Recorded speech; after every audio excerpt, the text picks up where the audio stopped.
Welcome to the Find Your Voice, Change Your Life podcast with psychologist Dr. Doreen Downing. Listen in as Doreen interviews people who felt they didn't have a voice or who suffered extreme speaking anxiety. You'll hear stories about how they struggled to speak up, what they did to find their authentic voice, and the confidence they now feel to speak up and make an impact. If you want to get started right away to find your voice, download Doreen's free 7-step guide to fearless speaking at doreen7steps.com. And now, here is Doreen. Hi, this is Dr. Doreen Downing, host of the Find Your Voice, Change Your Life podcast. I get to introduce wonderful new people that I've just met. Actually, I've had a conversation with our guest today, just briefly, but I'm fascinated what she's going to say about how her voice it seems like something literally had happened to her voice or larynx. And so it wasn't just there might be some roots about some underlying family or cultural influences, but to have somebody actually literally lose their voice. So we'll find out more. Hello, Kalpana. Hello, how are you? Thank you, Doreen, for having me here. Yes. And I'm going to read a bio. You sent one and it had a lot of big words, but I'll try and make it through.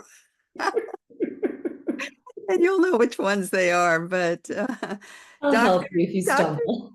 Dr. Kalpana Sundar, a multifaceted powerhouse, is very experienced, not only in medicine, entrepreneurship, and personal development. She's also a board certified expert in otolaryngology.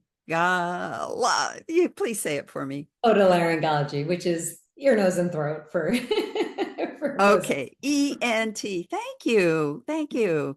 And facial plastic surgery. Dr. Sundar founded a thriving ENT practice and medical spa, and her early battle with thyroid cancer fueled her passion for balancing professional and personal life. And through her book, Beauty Unbound and Transformational Talks, she empowers women to take on leadership roles, particularly in entrepreneurship. In addition to speaking on leadership and entrepreneurship, Dr. Sundar hosts her own TV show, Gloves Off, and consults with aesthetic providers to enhance their business and personal lives. And living vibrantly, and those who are watching can already see how vibrant she is. Living vibrantly in San Diego, she enjoys travel, fashion, and martial arts.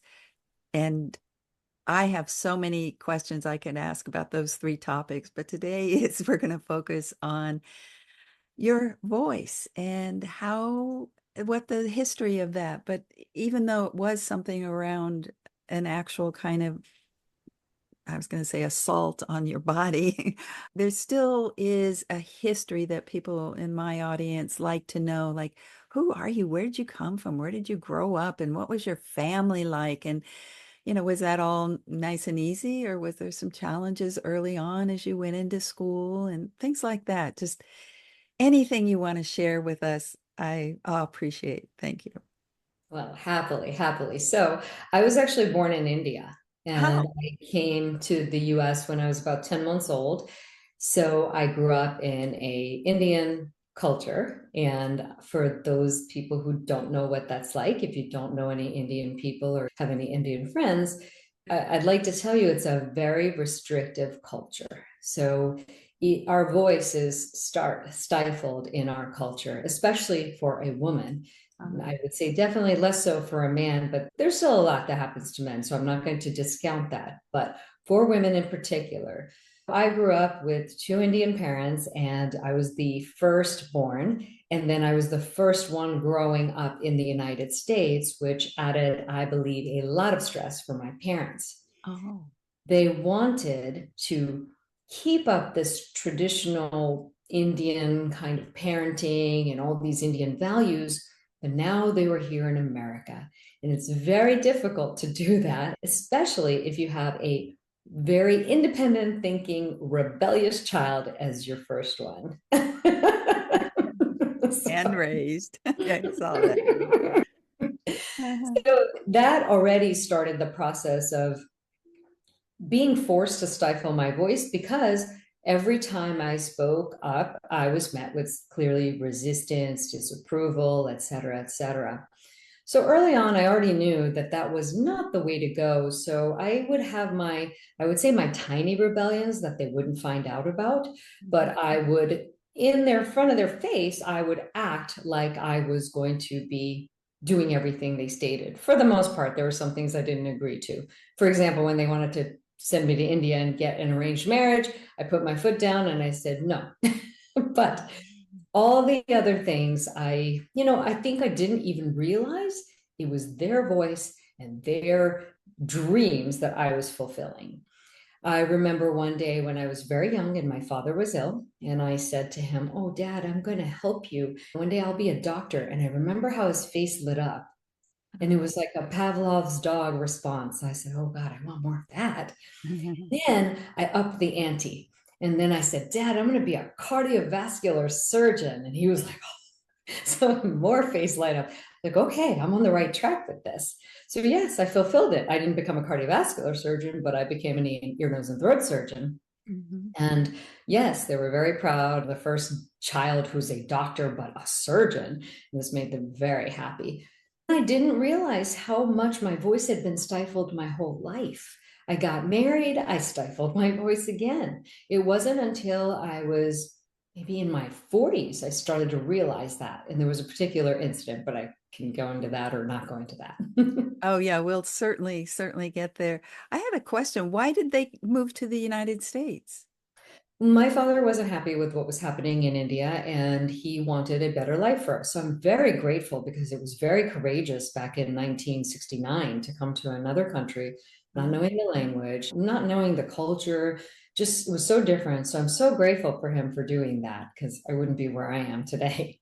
Oh yeah, I get it. That says something about his spirit that he passed on, as much as it sounds like they wanted to maintain the cultural protocols and norms. It feels like he also could step out of it and do something as dramatic as leave the country. Mhm. Yeah, Good. And what was his profession? he's an engineer, or was. I mean, he's retired now. So he did find a job here and Within 10 days, he had a job.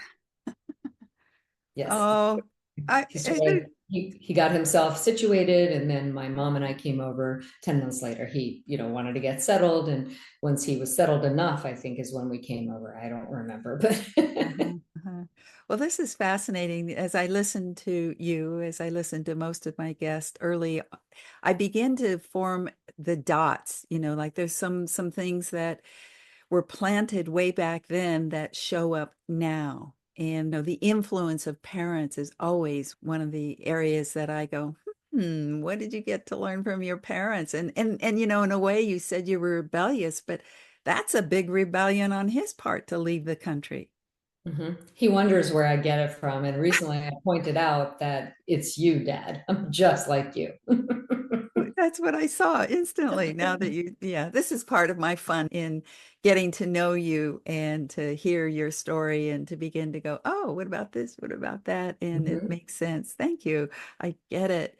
And I also get the kind of the feel of the fingers around you, the Indianness of how you're supposed to be. And the dualistic, one face is hello and the other face is I'm doing what I'm doing. The two aspects of you. And we'll probably hear more about that in some way because it does feel like it's kind of a pattern that was set early on. Mhm. And does that ring at all? Like the sense Very of, much so.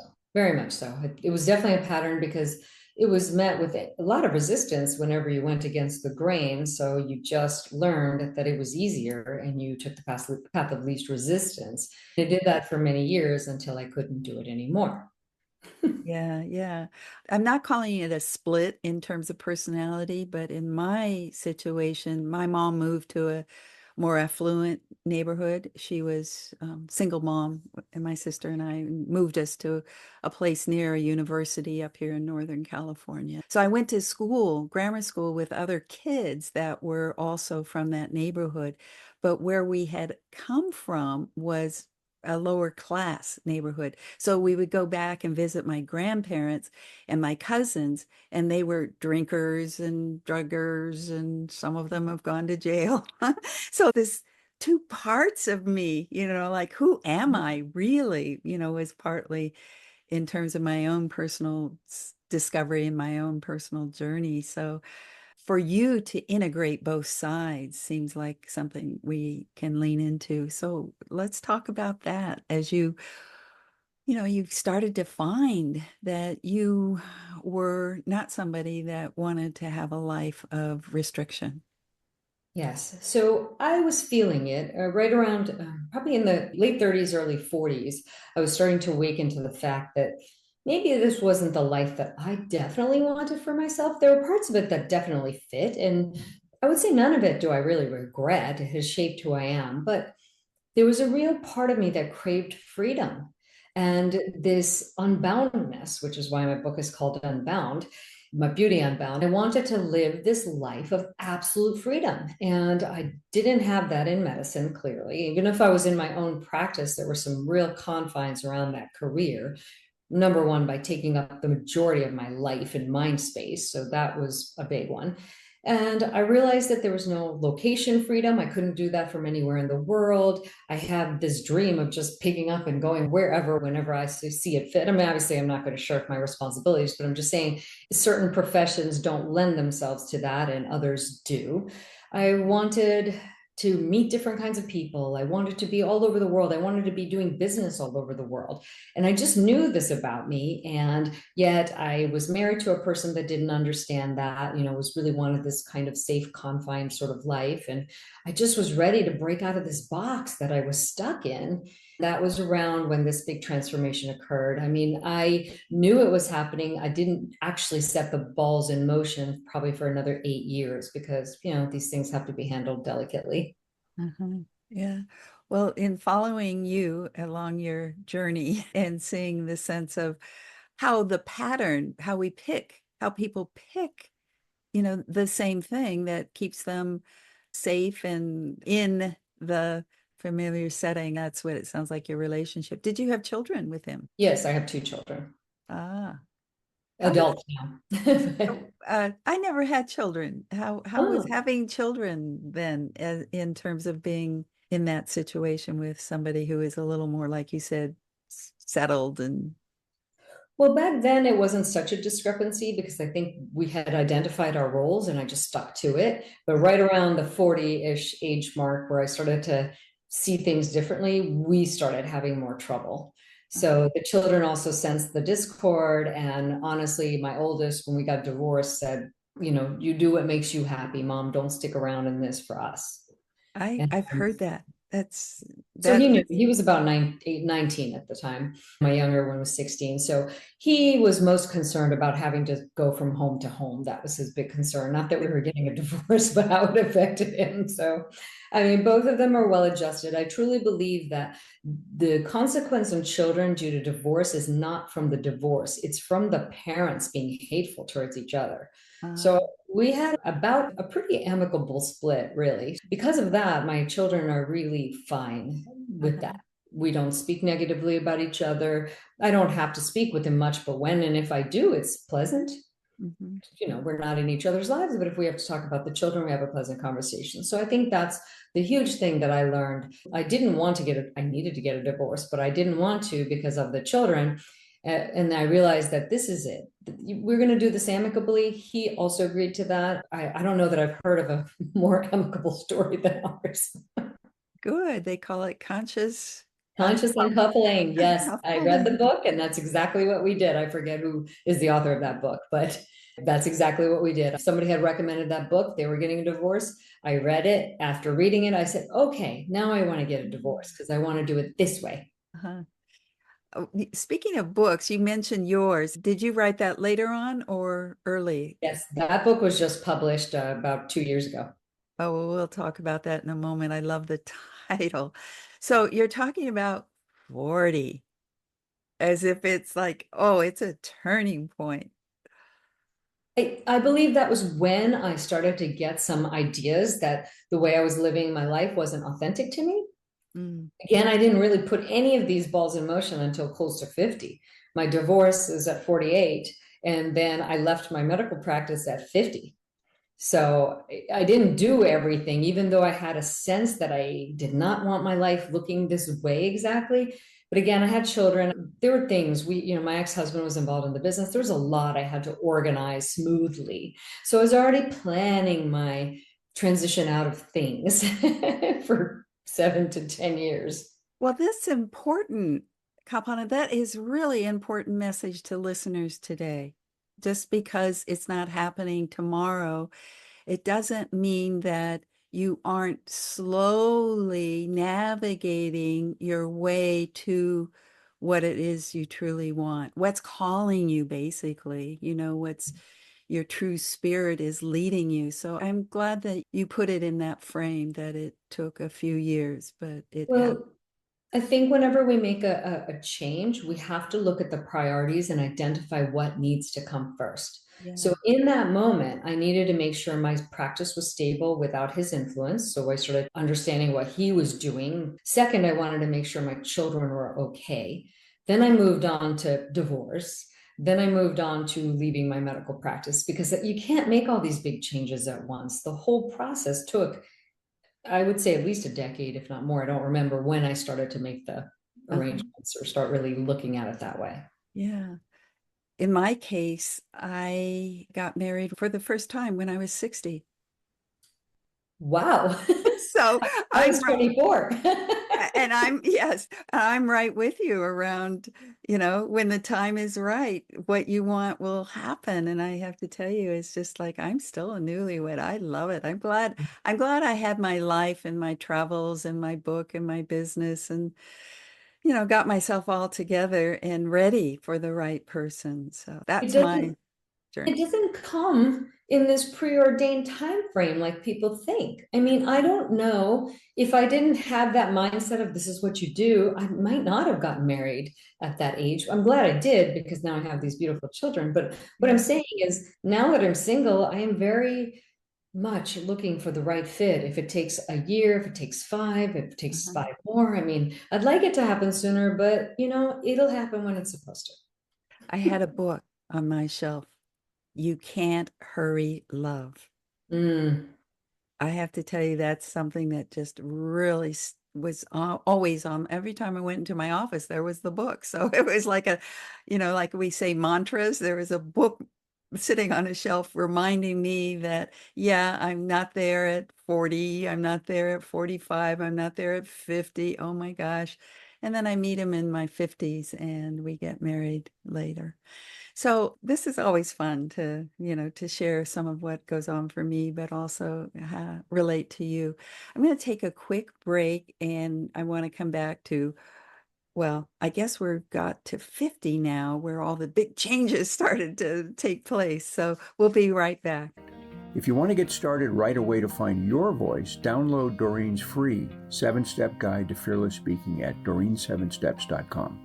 Hi, we're back now with Dr. Kalpana Sundar, and I want to say that so far it's been a pleasure getting to know Kalpana, who's started out in an Indian family, and even though she was in the United States, there was all sorts of ways in which I guess maybe stereotypically we know what that means, that there are restrictions in women, especially young girls, don't have a voice. So she's really traveled through life to find herself. And today we get to hear more of the story. So we're back and we've gotten through divorce and we've gotten through, looks like leaving your medical practice and your children are almost grown. And then what? So that was when I started to realize that I had all kinds of freedom, freedom of speech, freedom to be authentic. I wasn't confined in this role of being a wife in a certain way that I had sort of inadvertently created because I didn't know better.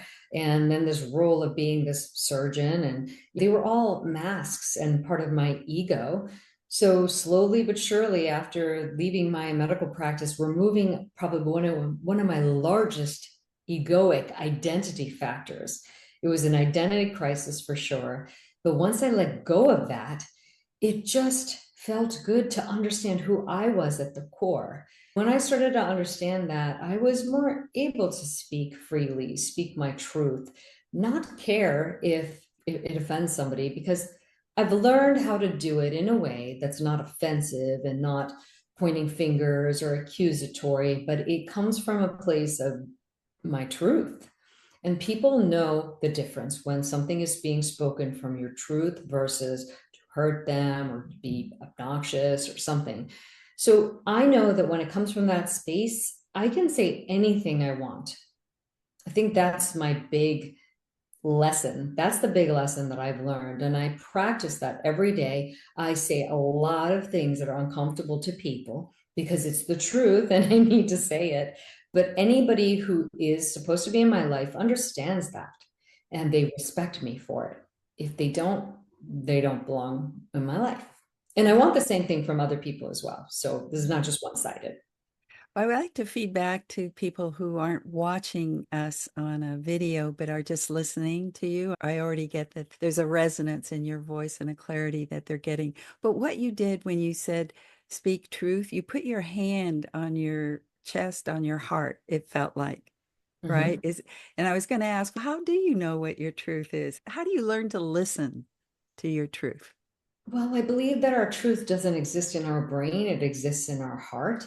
I believe that leaving medicine, because it's so cerebral and brain oriented, we're never connected with our heart. I've obviously done a lot of spiritual practices and grounding and meditation, a lot of different things to know what that voice is that's telling me the truth.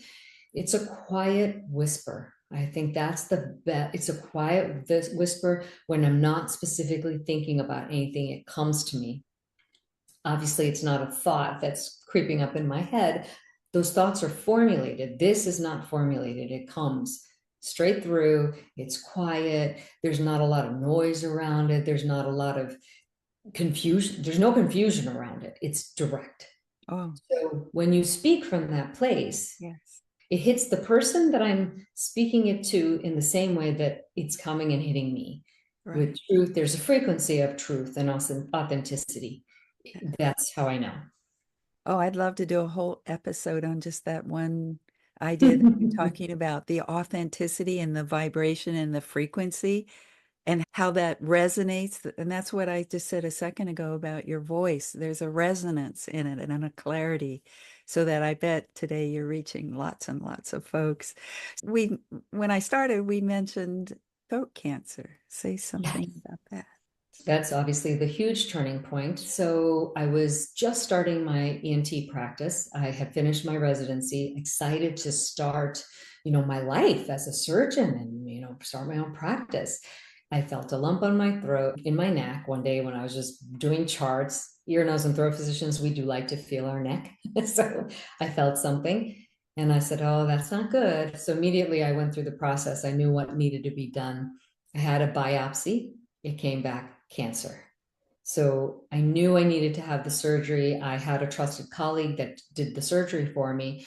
But one of the complications after surgery is that there are a couple of things that could happen.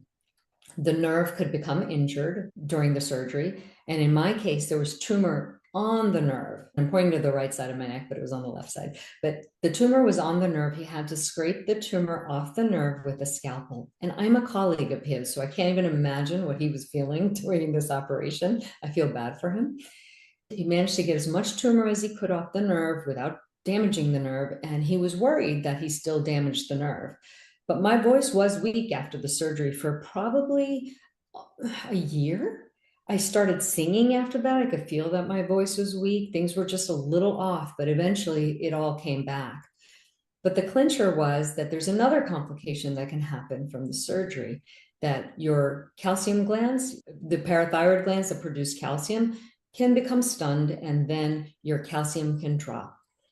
My calcium dropped and I was being watched in the hospital. I argued with my surgeon and I said, listen, I'm an ear, nose, and throat surgeon just like you. So I know what to watch for. So I can go home. I'll go get the labs in the morning and I'm sure everything will be fine. Against his better judgment, he let me go. So this is the note to all you people listening. Don't argue with your doctor. Even if you are a doctor, it's not the best idea. Yeah. I woke up the next morning and I had symptoms of very severe hypocalcemia, which lead to your muscles becoming like tetanus.